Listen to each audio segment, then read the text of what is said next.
Wall Street is waiting with bated breath to see whether government-sponsored mortgage giants Fannie Mae and Freddie Mac go public.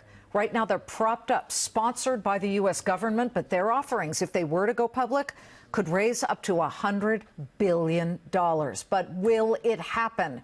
Charlie Gasparino has more with the latest on this. Well, our report last week touched off a frenzy on the street among hedge funds, and we hear hedge funds today have been following up on our reporting, which is essentially this, that J.P. Morgan held a meeting in its offices earlier in the week and basically said, here's what the reform plan may look like.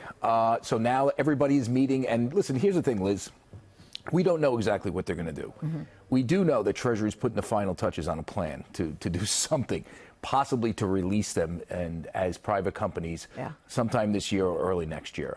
We do know that they want to stop the net worth sweep, which is taking all the profits from Fannie and Freddie, which they've been doing since, I think, about 2010. So we know they want to recapitalize them. Now, the real question is, do they do a public offering? And I could tell you the street is gearing up. I mean, J.P. Morgan held that meeting. Apparently, Treasury has reached out to various firms, Goldman Sachs, J.P. Morgan, I think Morgan Stanley, to talk about how this thing might look. So we're in the pre-IPO stage. That doesn't mean it's going to happen.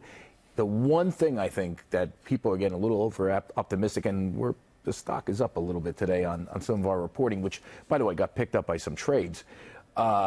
The real problem is, are they going to reform something this crazy? I mean, remember, 90% of the 30-year mortgage market is controlled by Fannie and Freddie. They buy the mortgages off the balance sheets of the banks. Without Fannie and Freddie functioning in a sort of real way, you're not going to have 30-year mortgages. Because the margins are too thin for the banks. For the banks. So, but people like 30-year mortgages, just like they like their deposit insurance and everything else. So, do they want to roll the dice on this thing? Because any reform will be a roll of the dice.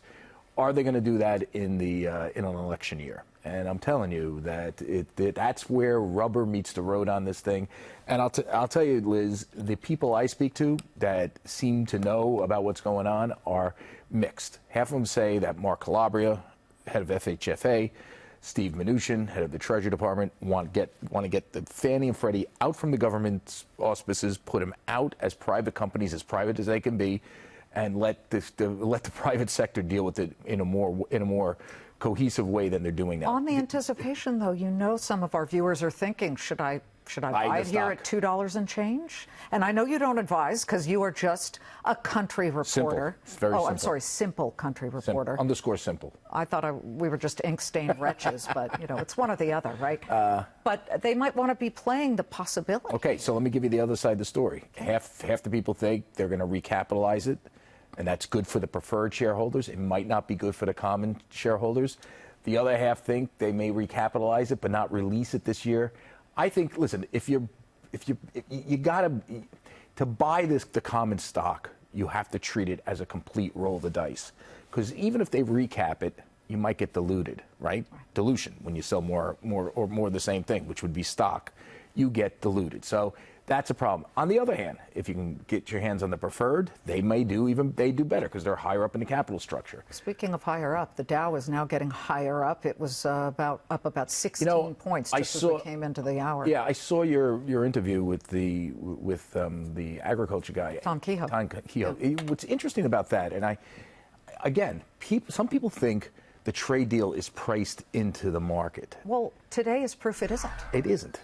Okay, I don't think it is. Well, listen, my sources aren't all of Wall Street, but they're smart enough to know where markets go.